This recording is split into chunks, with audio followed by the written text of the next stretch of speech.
that it's still pretty dead for the MLB offseason at the moment, unfortunately.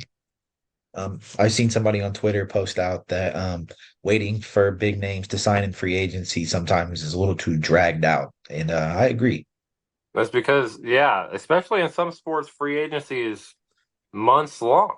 It's not a Yeah, couple of weeks where they had to, or they're forced to make decisions. They're moving their families. So, I mean, absolutely, it affects their whole life.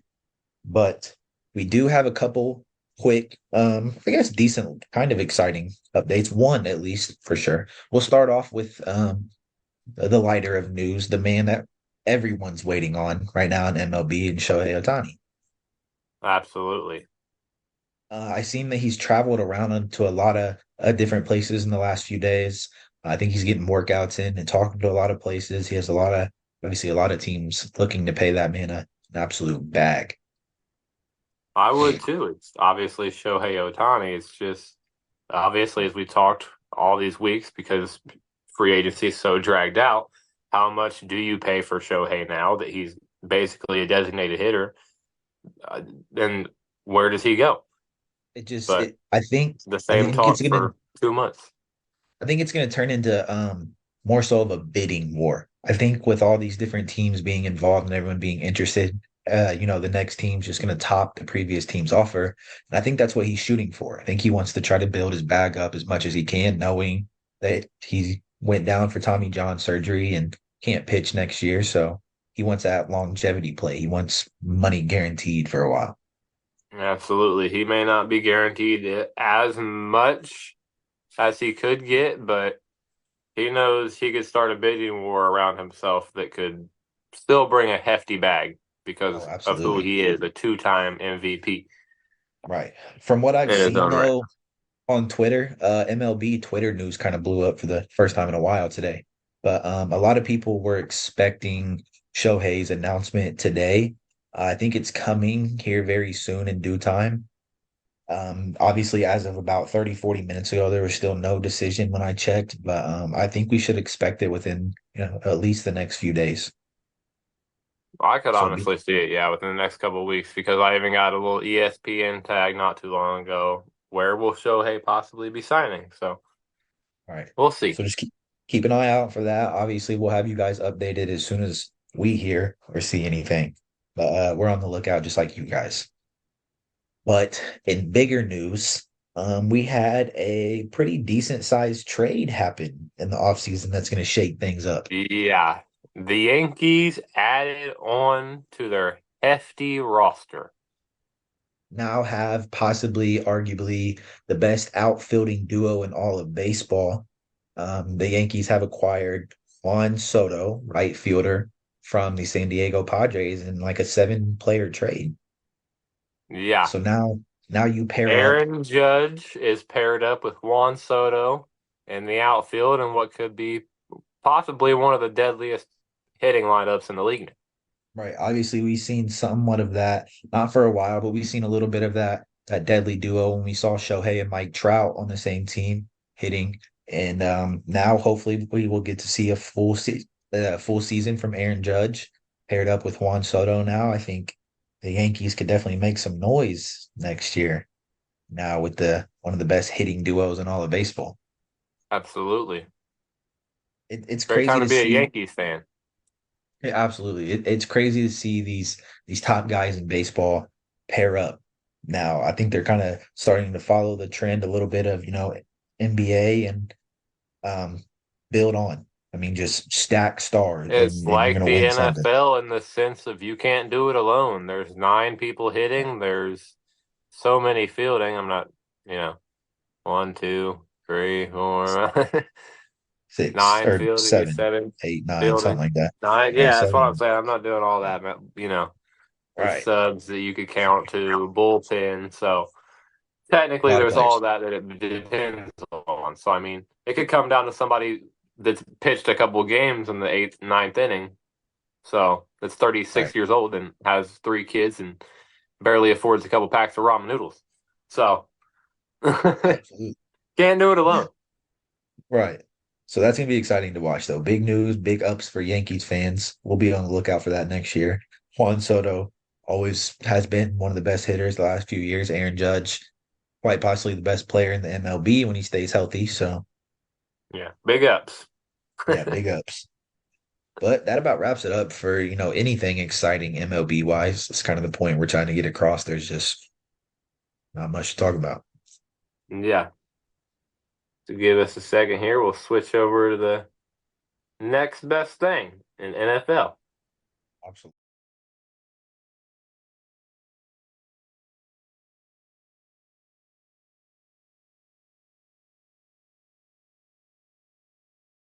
In a few moments, we'll kick it off as we always do,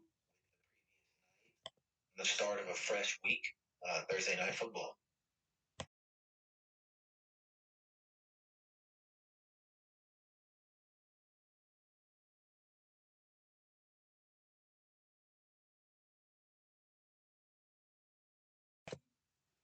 Nothing makes me happier than, Steelers getting beaten down by a 2-10 Bailey Zapp led Patriots team where Bailey Zapp looks like Patrick Mahomes, Juju looks like Randy Moss, Zeke Elliott looks like prime Zeke out there, and suddenly the O line that's been one of the biggest issues the whole season, because they're rotating in Bailey Zapp, is suddenly one of the best O lines in the league.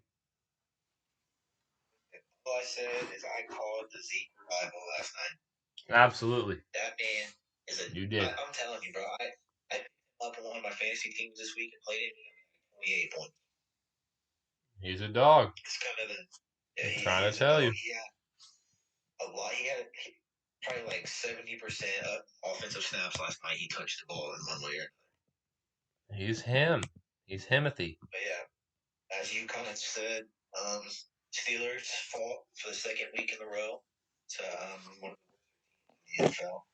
Obviously, it's I mean, what does that mean for Pittsburgh? They now sitting at 10-6. They've currently fallen out of the hunt in the AFC playoff. How do you feel? You're a Steelers fan. I don't know. It's pain because we started looking up, and as soon as we started looking up, Kenny Pickett got injured, so it's almost a what could be.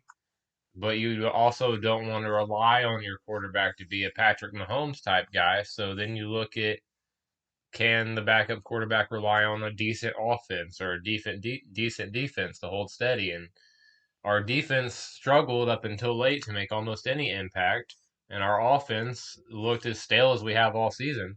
So I don't know. We got more changes to make. I don't. I don't know because again, as we talked weeks back, the Mike Tomlin slander comes week after week regardless. And I know it's going to come if we keep falling down, but I don't think, regardless of any change we make, if it's Mike Tomlin, it's going to be hard to stick a Steelers fan. Obviously, I can't switch up, but I might cry, you know? I think, honestly, in my opinion, it's maybe a bold statement, but I think even with the Steelers falling to 7-6, performing what people expected already from the team this year, um, I don't think Mike Tomlin will ever be. Now, I'm not saying I'm disagreeing with you whatsoever, but I think Mike Tomlin's one of those guys that's built up such a tenure in Pittsburgh that none of the blame goes to him. We know what Mike Tomlin can do. He's never had a losing season. Still technically above 500, meaning working with a team that, not to be offensive, but lacks some talent. No, absolutely. And I was to segment right off that. I was just thinking last night because they popped up Bill Belichick and how maybe he's on the hot seat and all of his accolades. I was thinking, a bunch of these historic coaches normally have these big time players right beside them that gets them in that historic conversation. Mike Tomlin had Big Ben, obviously AB and all these people for a couple of years, and now he's proven without it too. So I mean, he's got that's got to speak something in its own right that he's a coach that can do it without a straight up Hall of Fame player under his belt.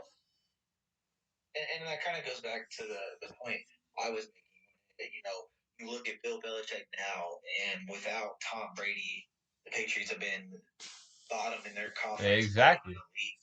Tom Brady left, but even when Mike Tomlin lost Big Ben and he lost Antonio Brown and Le'Veon Bell and all these big names, he was still able to perform with not so. You were still above 500 last season with Kenny Pickett struggling offense. And Mike Tomlin just finds a way to pull it out. I mean, pitched a shutout in last night's game. Not a shutout in the second half of last night's game. All 21 of New England's points came in the first two quarters. Yes. So that, I mean, what did Mike tell them? Defense was on a different wave the second half. That's our Unfortunately, problem. We're consistently a second half team defensively, and I don't know why it takes us getting kicked in the back end to have anything kicked in gear. But it sucks because Pickens is frustrated.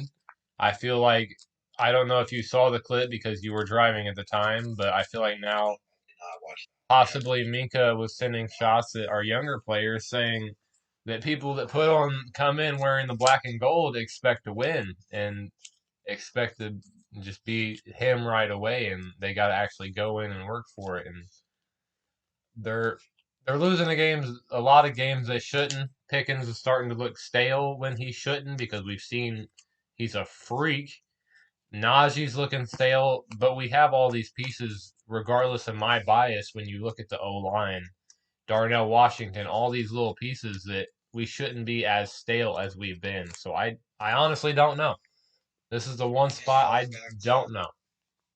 it's still an offensive battle. I mean, obviously, I don't know if he's throwing direct shots at players, but I think he probably more so is throwing shots at the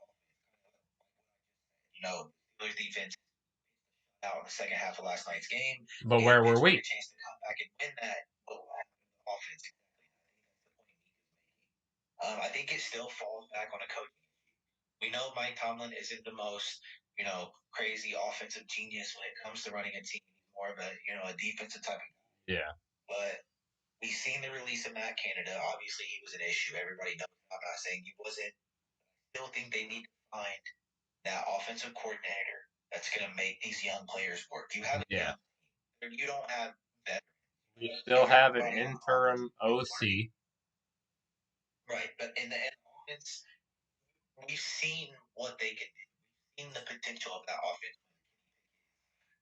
Firing and when Najee Harris is playing football and not looking like a dummy out there. I mean, Exactly. the offense is good, put in the right situation. That's what we're all waiting for. Pittsburgh could be a playoff team if they can get someone on the offense of the coaching staff that can work.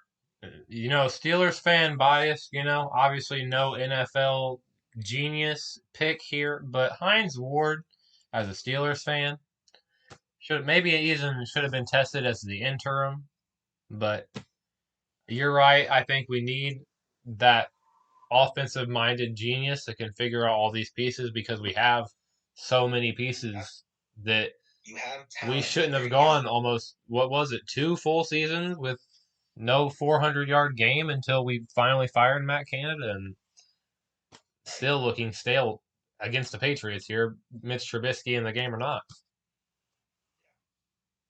No, I 100% agree. They can definitely. I think I've seen some rumors. I don't know how true it is. Maybe it's just fan rumors, but potential Pittsburgh maybe bring in a guy like Ben Roethlisberger to run offensive coordinator. That just retired, still knows the team, had a beautiful offense when he was under the helm. I think Ben that offense in so many ways. I think he would be a blessing in disguise for that team. I think they should really look his way. I honestly think that like Tony Romo in a way, is one of those quarterbacks that may not have the best of accolades, but could read a defense like no other. So we got to do something. We have enough pieces to where something should be assessed. I mean, obviously, we were doing better at first than expected, but we now have, I'm pretty sure, the first NFL team to lose two consecutive games to two teams, 7 games under 500. The 2-10 Cards, and then now the Patriots with Bailey's app. Yeah.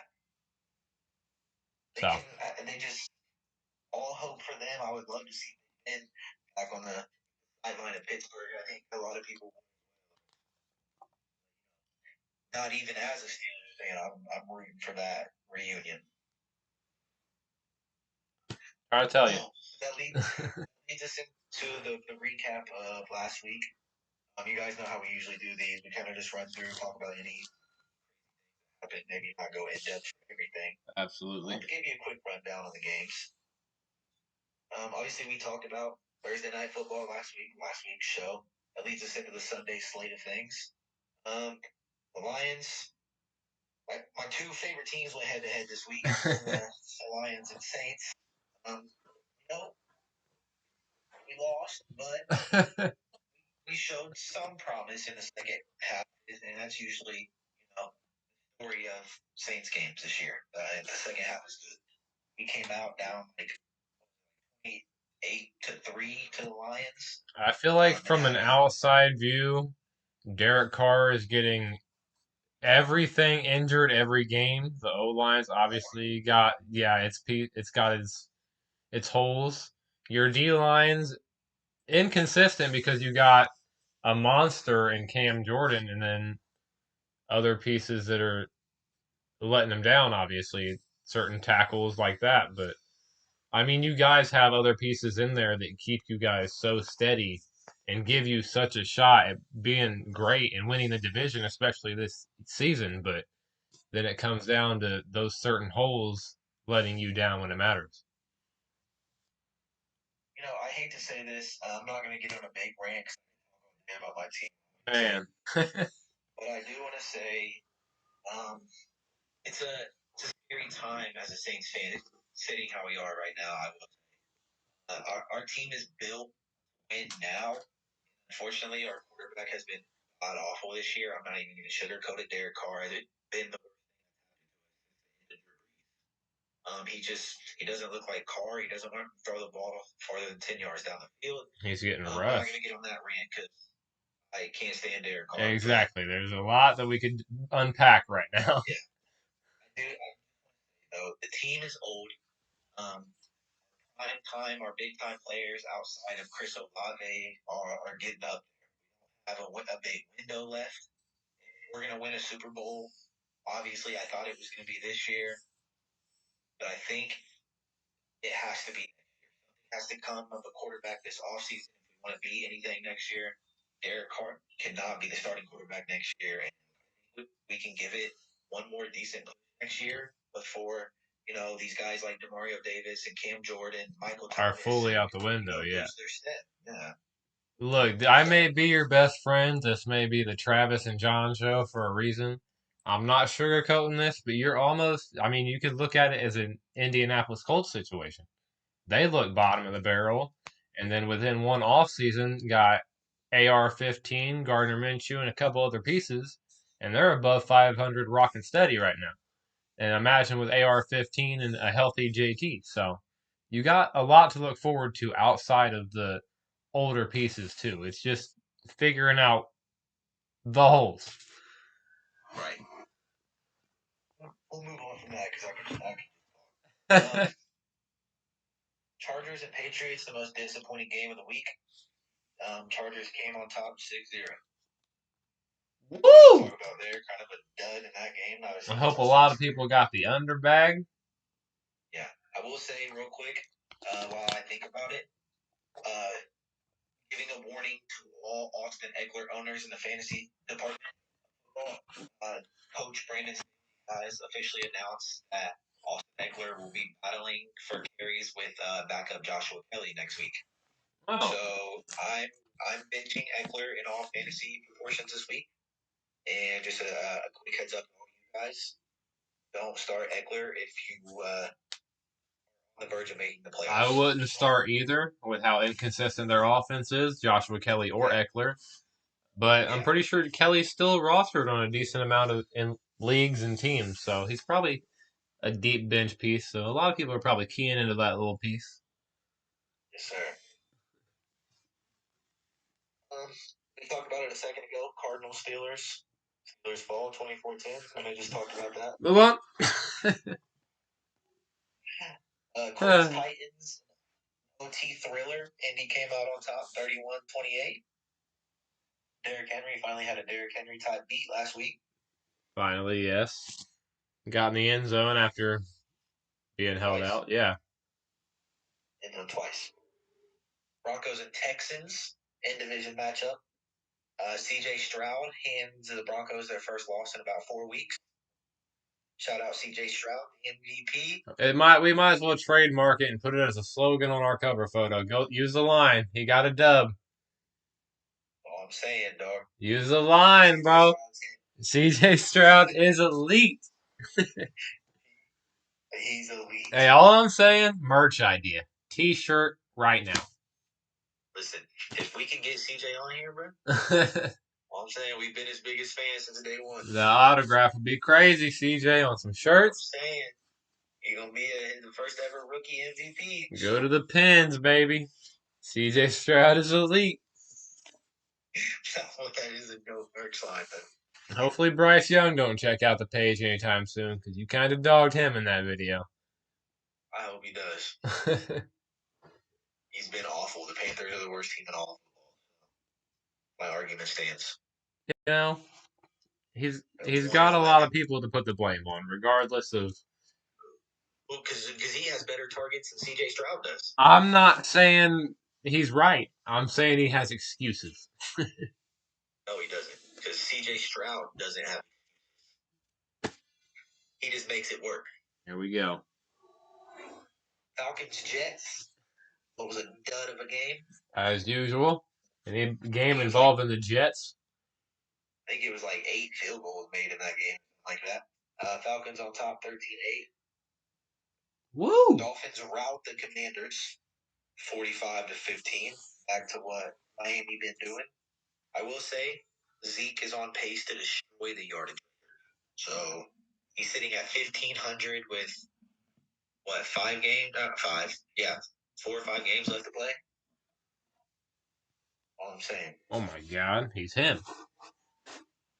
Panthers Bucks. What was an in division matchup for us? Well, for it's New Orleans fans. Yeah. Bucks come out on top 21-18. Needed the Panthers to take that one. Wow. Pain. Game of the week. San Fran stand up. San Fran over Philly, baby. 42-19. Left no doubt about it. Yeah. That was my pick. That's all I'm saying. Proving a point. Listen, if we're talking top 3 teams in the NFC right now, it goes 49ers, Eagles, Cowboys. You want to know a fun fact? 49ers beat the Eagles 42-19, and the 49ers beat the Cowboys 45-10. So, all I'm saying, routed the only 2 other teams other than the Detroit Lions in the NFC to even have a chance. So, all I'm saying, my pick before the season started. Facts. They are disgusting. John fans stand up. Rams Browns, the return of Joe Flacco. But woo! As a Steelers fan that, got to see his beautiful mug for so many years, that was great to see. Yeah. And then we have the Sunday night game in what was one of 2 upsets in our primetime games this week. Packers over the Chiefs 27-19. Yeah. And what was Vegas got their bag. An upset. Yeah.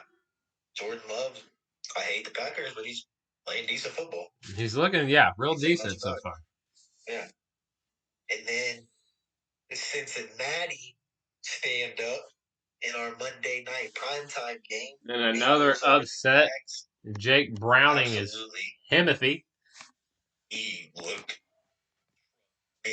Jake Brown him. He looked great. I can't even cap, bro. He looked against that Jaguars defense. Oh my God. But quick shout out. Hoping for a speedy recovery. Prayers up to Trevor Lawrence of the Jacksonville Jaguars. Falling out this season. Hoping for a speedy, I think it's a sprained ankle. Yeah, I think So they nothing said something that's going to about be, high ankle sprain, but yeah. for him to be So playing nothing so season ending.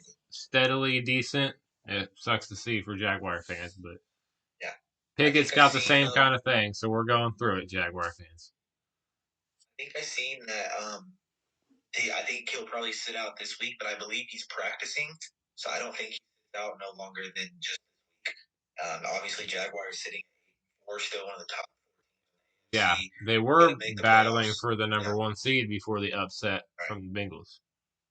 right.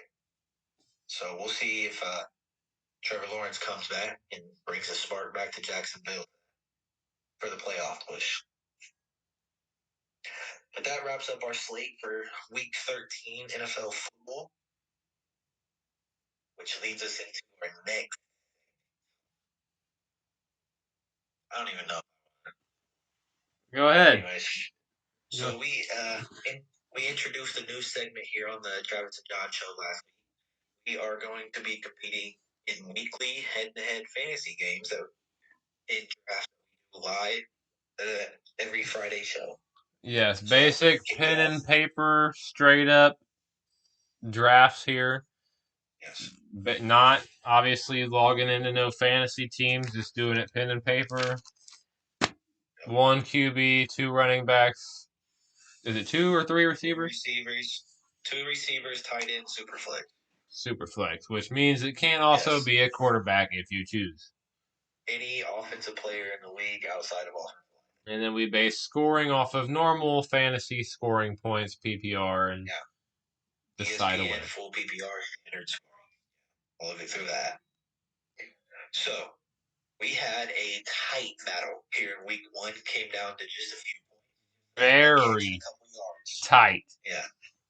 Run you through real quick, give you guys a quick recap on our teams from last week.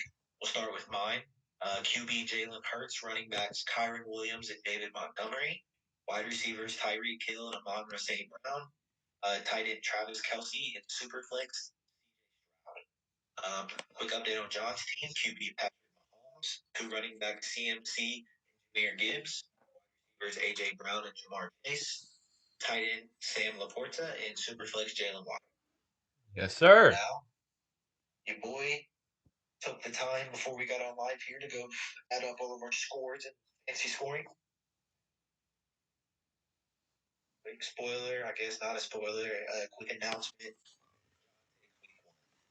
What was a very, very close 131.9 to 130 score. 1.9 points. Now, I want to say real quick before you do any bragging, you can have your moment after this. To all loyal fans out there that were watching last week, and shout out to my brother. If I would have stuck with my gut, my RB2 that I wanted to, and wasn't influenced by Excuses somebody are else, already in the bag. I would have won. I wanted Bijan over David Montgomery, and I'm almost positive he outscored him by more than 2 points. So, all I'm saying. Now you can have your moment. I mean, I don't necessarily need a moment. I just wish I had a sound and a graphic equipped to prove that I was 1-0 and, maybe a little cheering sound to boost my ego, but I'll just cry in the bathroom after the show. It's fine. Whatever. All right. So that leads us in. Obviously, we discussed a little bit last week. We're going to start putting some kind of stipulations on like winner, loser, or something, advantage, disadvantage. But we haven't kind of figured that out just yet. We need some fans. So this week, we're just going to go back with a quick advantage for last week's winner. John will have the number one pick tonight, and we'll go back and forth just like we did last week. No certain draft, so we rotate every single pick. Yeah, it was a kind of rushed show this week. If you could, I guess, use rush, it's more an exaggeration, I guess. But as you said, some fan input, other things that we need to get figured out stipulation wise. This is our second week going in, but pick one. That's a lot of pressure. Wow. This is a big slate. Where do I start? I'm trying to get really quick while you look, getting this set up. Take your time, homeboy. You're good because I'm scared. um, hmm. You know what? I think I know. I think I All know. right. I'm not. Whenever you want to give the announcement, you are on the clock. The first pick, head-to-head ESPN fantasy football. I'm just gonna take my gut and hope you don't take some other people I got favorited, but I'm going with my gut pick. One of my favorites. Somebody I got a lot of faith in this week with matchup. Christian McCaffrey, 49ers. We all knew that was. I don't know why you dragged that out so long, acting like that wasn't the 101. Wow. He's the best player in all of football. Don't hate on We all me know for Sam having a Bell's little one. energy for my pick. Okay. Okay. Well, With the that being said, second pick in the week 14 Travis and Jon Show draft, Travis selects. I'm a little repetitive, I guess. I'm going wide receiver from Miami Dolphins, Tyreek Hill. My God, I'm pretty sure we're matching up. But that's fine. That's usually most weeks in fantasy football going to be the 101 and 102. Most people know that. Those are the best two players in all of fantasy. Especially But right now, following yeah. up and building around it, now this is where it gets fun. Hold Because I on, I think didn't even. now with the week we saw last week, there's not a definitive number three. Absolutely not. That's what I was. That's the pressure with the number one. I mean, not necessarily the pressure with the number one pick, obviously, because like you said, there's almost a lock for one and two. But when you're doing this, just freehand everybody on the board looking at it. No ESPN suggested players or average points. You just got to know these teams, It's a bro. slate. Yeah. You just got to Okay. lock in. And obviously, for everybody that is just tuning in, we will not be selecting from the Thursday night football game. Those are off limits. Yeah, automatically because scores are already in books. Points Yeah. have already been settled. I would With snag that being zero said, I'm now. going Juju. Yeah. Bailey Zapp, my QB. That's facts. Um, All right. you know I what? think I have my eye on somebody, and I really hope you do not take him. Well, I don't think I'm gonna take yours because I got a lot of weird feelings towards this week, but I got a pretty solid number two. I'm gonna fill in my wide receiver and go AJ Brown since they're a big division matchup this week. Okay. Now, I thought A.J. Brown usually is the 103. The week we saw last week, hey, not mad at you, big That's week what I'm four. saying. I got my feelings this week, so there's gonna be opinions I'm sure to be said, but let me work since I got my 1-0 record right now. Then next week we'll talk. Hey, yeah, you do your thing, big dog. I ain't mad at you. All right, Then when so I'm you one and fill in one, a hopefully receiver. everybody's in here making fun of me. Hopefully. But then when I'm 2-0, But the next pick in the draft, I'm going to switch it up. I think last week I went with my other wide receiver. This week I'm going to take my RB1 and some good reasoning behind it. It's a guy that has been obviously one of the best running backs in all of fantasy football season. Um, has had the most carries or most touches in offense this year, and a team next week without their starting quarterback and their number one receiver. I'm going Travis Etienne Jr. I like it, but I've always had mixed opinions towards him when it comes to fantasy. I don't know if I've drafted him in any league in like the past 2 seasons, so 3 seasons. Etienne, most positive, is a top five back in this year. Let me double check. position ranked number 3, only behind CMC and probably Raheem Mostert. Huh. Well, Travis Etienne is a monster, and now without Trevor Lawrence, he is going to carry the rock. hmm.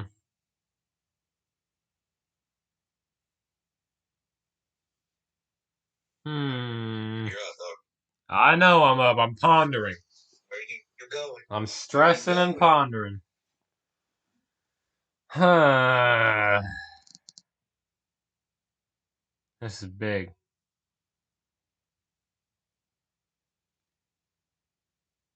You know what? I'm gonna do it. I'm gonna do it. Screw it. Your MVP candidate from a couple weeks back, not necessarily candidate, it's just the fact that he's in the conversation. But I'm gonna fill in my quarterback with Dak Prescott. Do almost the pairing with him and AJ Brown, but I'm gonna go for the divisional shootout and fill in my quarterback. You wanna know something crazy? Yes, sir. Enlighten me. I was sitting there looking at the slate, and I was starting to think about who I wanted to go at Superflex. Was the first option that came to mind because I really didn't think you were going to. But hey, props to you, big dog. I had my feelings to do the stack with Jalen, and obviously there's others on the board: Mahomes, Jay Allen, Tua. There's a slate, but I'm taking the divisional shootout. We'll see how it goes. Like I said, So let opinions be held until the record comes out next week. You kind of just threw me off because I had my next pick in mind, and it wasn't Prescott, but that just kind of changed my whole wave. You're starting to make me second guess myself. I don't think I want to second guess myself. Oh, this is so tough. Do it. Do it. I want to so I said it. Do it. I said it. Do it. I want to do it, but I also don't want to do it because I just don't think I can. Last week you were upset because you didn't go with your gut, so go with your gut. All right, let's do it. Regardless of the Dak Prescott pick, I'm going to fill in my wide receiver too, and I'm going CeeDee Lamb. Oh, okay. Who had a fantastic week last week. Kind of came back into fruition, had 12 catches, 116 yards, and a touchdown. Now, the reason it scares me taking CeeDee Lamb because every single point he scores Goes to Dak.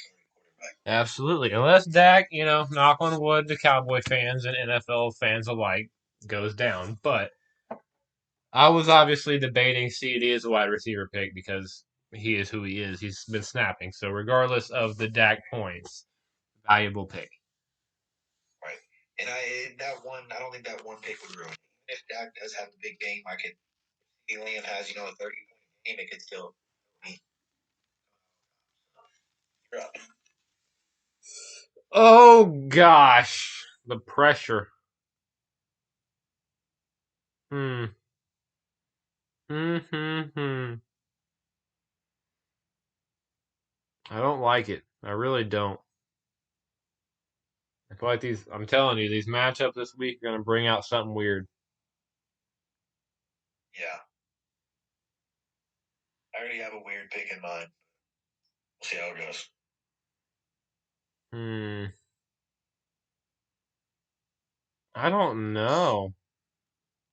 I hate this, honestly. Yeah. Yeah. Actual. Hmm. You know what? Screw it. No, no. Man,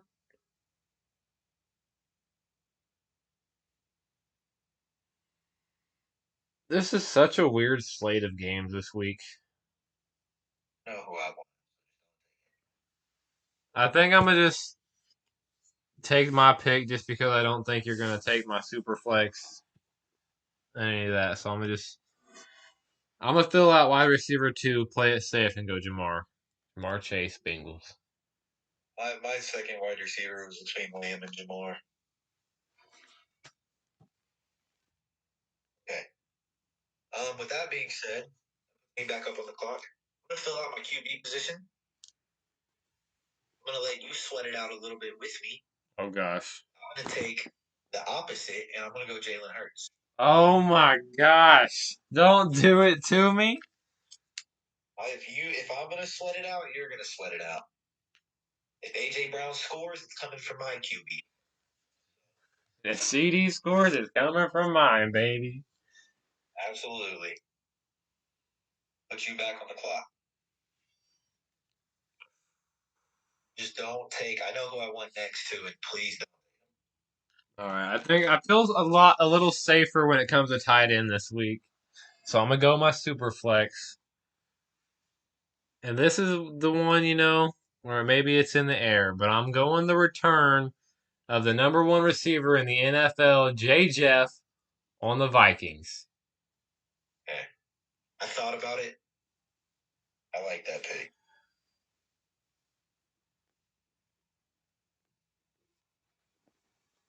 Obviously, Josh Dobbs at the helm, but it's just Exactly. always Madison's been really stale, and yeah. you go to the fantasy description of whatever his name is now that I'm blanking of the backup, and it's the whole discussion's like you don't know who to play when it comes to the running backs because Madison's been garbage. But with the number one receiver in the NFL back, maybe he's not a completely 100, maybe he's 98, maybe he's 90, but he said he wouldn't play till he felt good. So I'm gonna put my faith in him this week.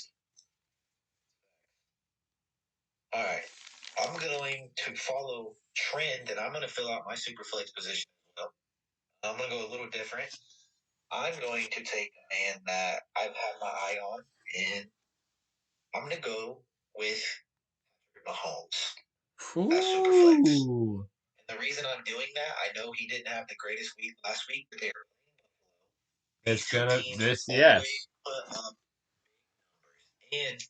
And icing on the cake, Isaiah Pacheco has been listed out this week. They're without their starting running back. They have Edwards-Helaire, who he is a receiving back. So expect about 40, 50 pass attempts from Patrick Mahomes next week. Well, I was gonna tell you, bearing criticism here, that I was thinking about taking a Stephon Diggs pick as my wide receiver super flex, possibly wide receiver too, based off the absolute shootout of Bills and Chiefs just being on the slate. Facts. Going to be those games are the highest scoring games of the week. Okay, I'll put you back on the clock. Oh man. Positions left.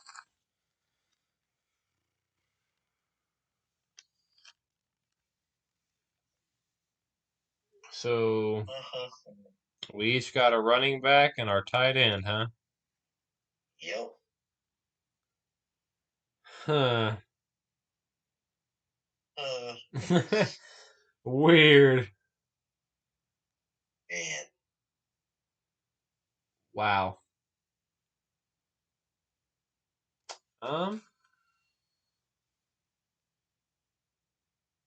you know, I have two in mind.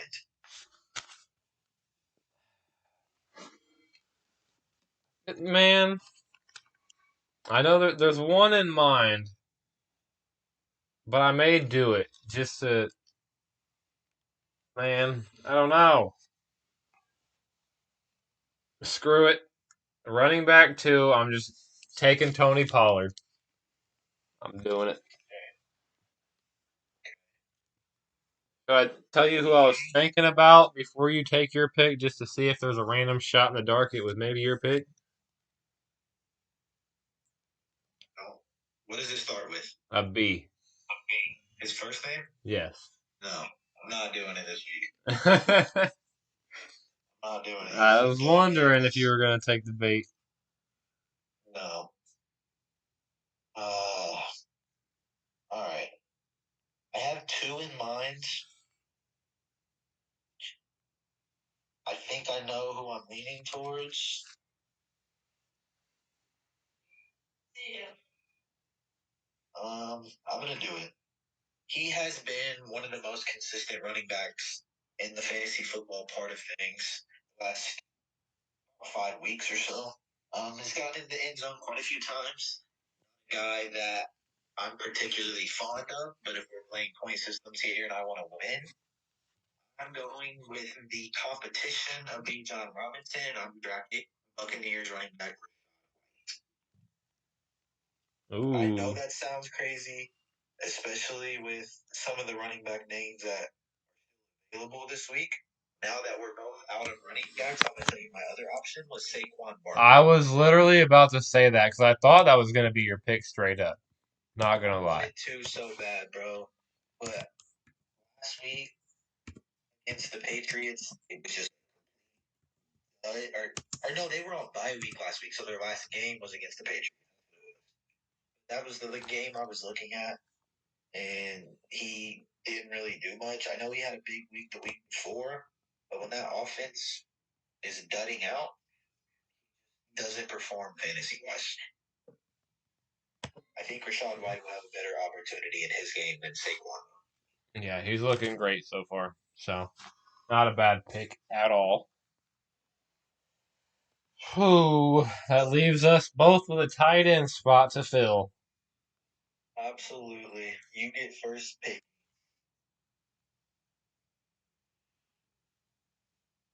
I was thinking about repeating last week just because I'm such a fan of him, but I'm not. I'm not going to do it.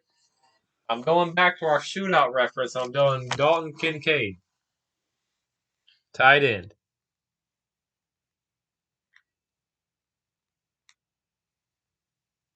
What? Yes, sir. Okay, your pick's locked in. There's no going back. No, there's not. Things to say. We're talking about the shootout, right? Who are they playing against? Nope. Go ahead. I'm going to, but I'm just telling you now. And second off, I hope you realize if you've done your research, Knox is back this week. Heads up. It's okay. I told you there was gonna be some feelings this week. I had that one. Had that one locked in from the beginning. Hey, you can have it. Go with his opponent for the week, and I'm taking the number one. Hey, when 56-year-old Travis Kelce rolls his ankle in the second quarter and goes out, and they're down Pacheco and Travis Kelce, it'll be all right. Because Kincaid will still be rocking the ball. 2 tutties. And when Dalton Kincaid gets 3 targets next week because their number one tight end back, I don't want to hear you crying when I beat you. Nah, Dawson Knox is irrelevant now that Dalton Kincaid's on the team. That's false because Dalton Kincaid had like 5 total receptions when Knox was healthy. He's gonna be irrelevant this week. What do I know? Guy sitting here talking sports. Well, if I had the graphic fully prepared, it'd be 0-1 under your face right now. See, you're just a guy talking with an 0-1 record this week. Because the start of next week, we'll have the same record. So we won't. Travis Kelce's going to go drop 3 touchdowns and 257 yards, and I'm going to need nobody else to beat you. Okay, we'll see. We shall see. Can't spell Travis Kelce without Travis. Bye. Right. Travis is always winning, except for last game. Bounce back for real. Weird. Hey, bounce back for real. It was a dud week. Okay, listen, they played horrible against the Packers. That's not going to happen against the Bills. We'll see. Patrick Mahomes is on his revenge tour. Green Bay. He's about to blow Buffalo out by like 57 points. About to set an NFL record, 82-12. All I'm saying. To have every single touchdown. Every single touchdown. They go down as the greatest duo of all time automatically. I mean, they're obviously probably in top 5, 10 conversation already. But I have the stack. Oh, I know. It's still Kelce Mahomes stack.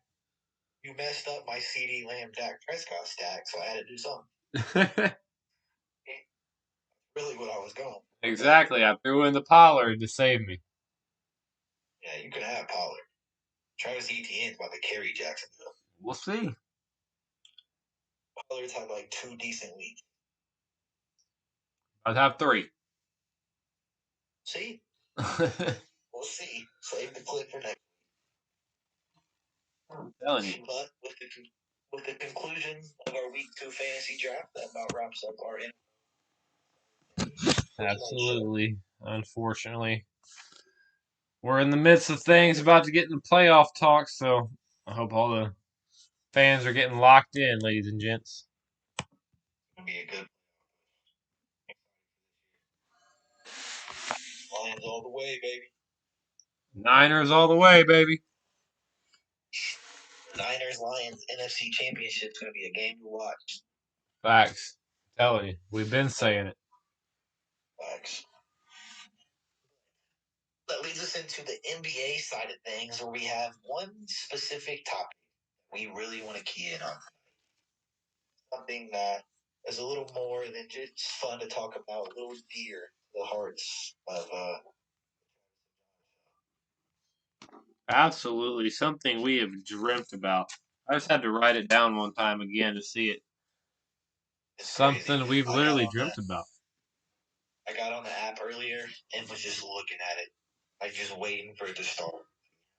Looking at The it. amount of times I've looked at the Snapchat or even making that little graphic earlier, it's just like, wow. This may just be, a little game to some others, but this is low key something for us. This is our NBA Finals right here, baby. This is what we've literally dreamt for. Right. But to give you guys a little input on what's going on, obviously, if you've been following the NBA, you know the 2 finalists for the NBA season tournament have been announced to compete in the championship in Las Vegas, Nevada. Absolutely. If you happen to see the graphic, I called it before the games were final. It's our two favorite teams, the Indiana Pacers, Los Angeles Lakers, baby. Yes, sir. It's just crazy, though, because, like, if you remember, we talked about this before the start of the season when the tournament was announced. Like, like, what if the Pacers and Lakers played each other? Just as a joke, dude. Exactly. To see it now really happening is kind of cool. It may seem like an exaggeration to some people. Something best friends we've been waiting for our entire life. Something of meaning when these 2 teams play each other. Literally. It's like a throwback to when I see it, it's like the PG and LeBron Miami Heat rivalry, the Reggie Miller Kobe Pacer Laker rivalry. So it's a lot mixed in, and it's maybe not the NBA Finals itself, but these boys are playing. It matters to these guys, so it's gonna be beautiful to watch. Absolutely. Before we get into a quick in depth of how these teams have been playing this season, outside of just the exciting factor that they're playing each other, I want to know on real quick. I saw an interview a little earlier today, none other than Tyrese Halliburton, and he was asked how he would feel about putting up a banner in the Pacers arena if they were to win this in-season tournament. And he came out and said, as a young player that hasn't, won anything yet, it would be something like that. But he went on to say, ask LeBron, I don't know if he'd have the same answer. Makes sense. If that doesn't make sense, he's kind of just saying, like, LeBron has been there. He has 4 NBA championship rings. It's just a show of respect to LeBron James, which is cool to see. Absolutely. I was about to say that's almost his way of the most professional way of saying it without saying it, of going, that's you I wouldn't put that up because that's almost a joke at this point when it comes compared to a finals. Like I just said, obviously it does matter to them. But when it comes to banners, if you want to keep a meaning to the banners, you can't do it for every little thing. Right, and I'm not saying I don't think that was meant literally. It's just one of those, questions from the reporters. Kind of what I was going on is it's just kind of cool to see that this show of respect that someone, however, is showing one of the best players of all time, if not the GOAT, LeBron James. Actually, this is literally just hitting my mind as we're talking. If you remember, the player we drafted, Benedict Mathurin, said he wasn't scared of LeBron James. Yeah, I think he said he was, or LeBron James wasn't. Was it he wasn't scared, or maybe he wasn't better than him? Maybe it was just scared, but he did. Yeah, he Or said yeah, something maybe it along those was lines. LeBron wasn't better than me. So it was something bold. That's the whole Yeah, point because of I think this. the So scared one was from Richmond, Indiana native Desmond Bain, that's your saying like, "Hey, footsteps. this Yeah, guy's ain't scaring nobody." facts. But yeah, I think Mathurin said something along the lines that LeBron's not better than him, or he's the best player in basketball, or something like that. So Yeah. not even being the best player on your team, that whole argument. But it's none of my business. We'll see how a one-on-one matchup goes if they end up across from each other Saturday night. Facts. Now, I want to know on kind of the play of these teams. Not to do anything crazy, but I kind of want to key in. You guys saw on our promo earlier the team stat, and what I've seen, the points per game look a little lopsided. Let's talk about real quick as a Pacers fan how exciting it is to see the explosiveness of this offense this season behind obviously the great talent of Tyrese Halliburton. It's so beautiful. I mean, obviously you expect that little bit of growth. He's young. He's coming to a sophomore third year. He's got to have that growth.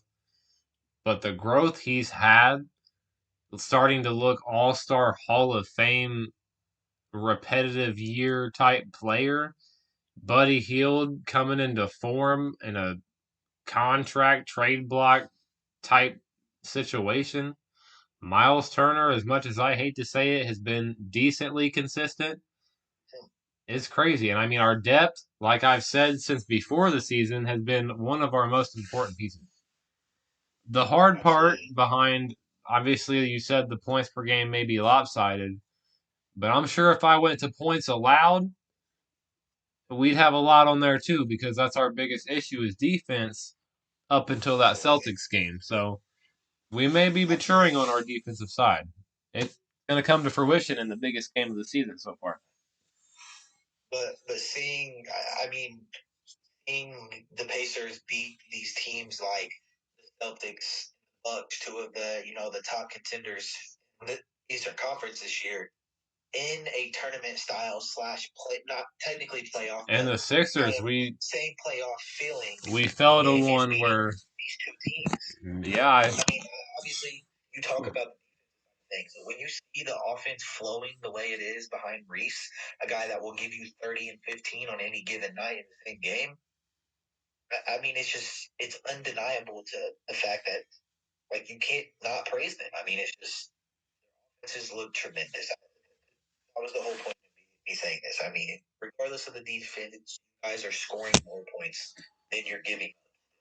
yeah, it's beautiful to see. Unexpected from a Pacers fan, obviously. I mean, we were mid, expected to start seeing that slow rise here and there, some rebuild pieces, and like we texted earlier, I was like, maybe that fourth, fifth seed was the best we could talk about, and I mean, we're Right, snapping so far. right. And like I said, I kind of said it to you last night when we went out for dinner.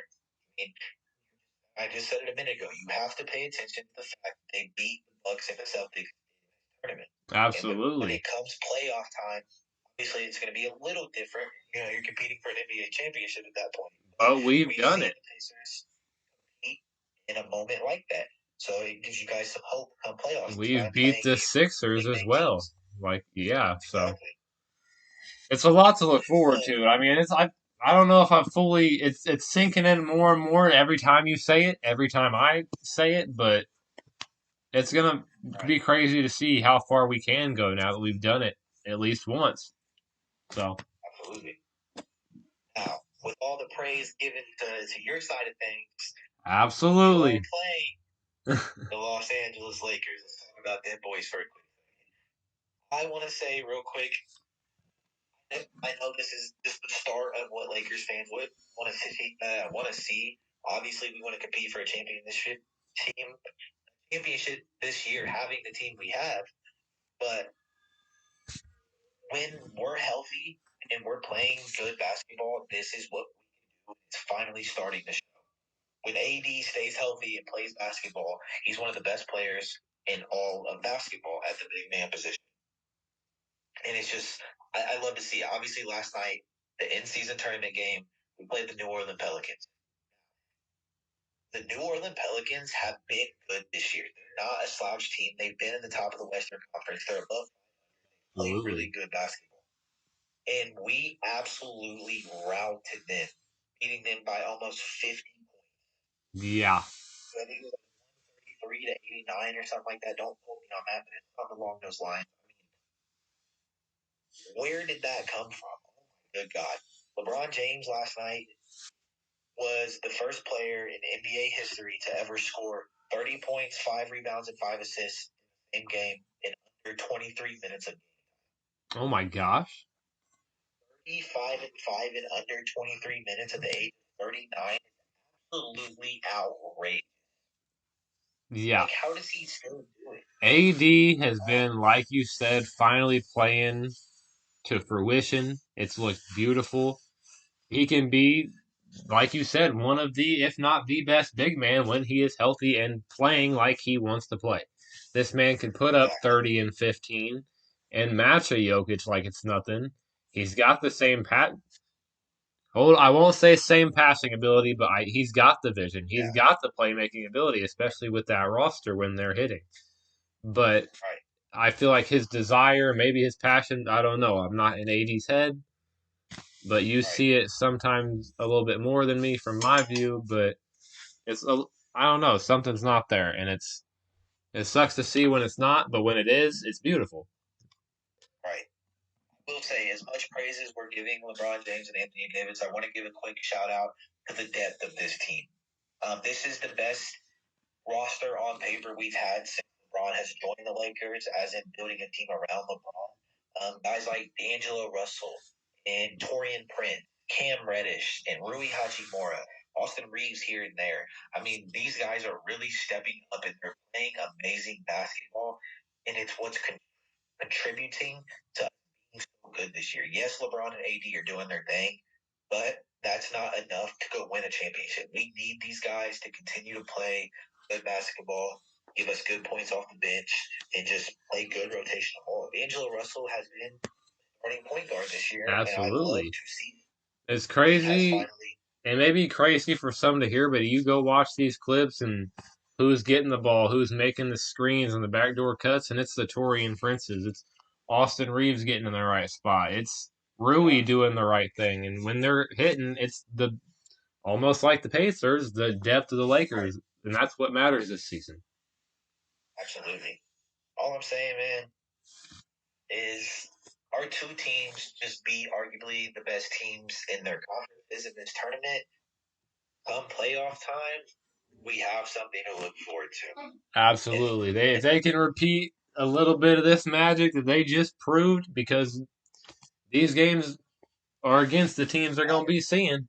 So, there's something. I'm just saying, don't count out the Lakers and don't count out the Pacers playoff.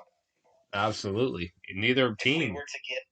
If we were to get a Lakers Pacers finalist, I might possibly have a heart attack. We might possibly both have a stroke on live.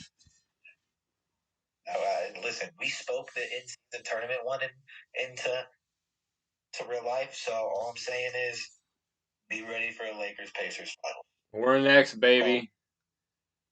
That would be the greatest series of all time. I don't care what nobody. Look, I already don't know. I'm about to come to Bloomington tomorrow and get something figured out. We're going to have to FaceTime something. I'm going to cry. This is something we never expected. Definitely tuning into the game.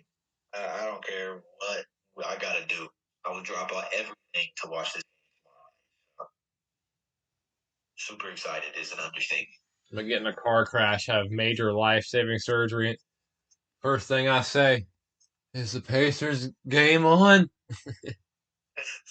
The score. FaceTime Trav right now. He's going to be so mad. Oh, I'm super, super excited. Obviously, I would say we could give some quick predictions, but I think everybody that's watching knows how that's going to go.